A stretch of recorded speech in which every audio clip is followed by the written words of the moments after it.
রায়হান মিস্ত্রি উনি কাঠের বিকল্প হিসাবে বাঁশ কেটে চড়াট তৈরি করে। কোন এলাকায় কি নামে ডাকে জানি না, এটাকে বলে আমাদের এলাকায় আঞ্চলিক ভাষায় বাঁশের চড়াট। এটা দিয়ে বিল্ডিংয়ের কাজে ব্যবহার হয়।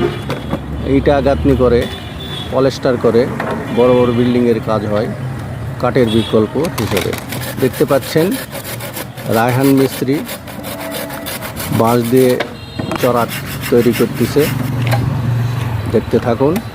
জয়পুরহাট গুলশান মোড়ে এই দোকানটির মালিকের নাম আসলাম ভাই। দেখতেই পাচ্ছেন। ভিডিওটি ভালো লাগলে শেয়ার করে সকলকে দেখার সুযোগ করে দিবেন। যাদের বাঁশ প্রয়োজন এবং এই বাঁশের চড়াটের প্রয়োজন চলে আসবেন। এনারা বাঁশের চড়াট কেনার জন্য এসে বসে আছে। আর ইনি হচ্ছে আসলাম ভাই। এনার মোবাইল নাম্বার দেওয়া আছে, প্রয়োজনে যোগাযোগ করবেন। দেখতে পাচ্ছেন মোবাইল নাম্বার।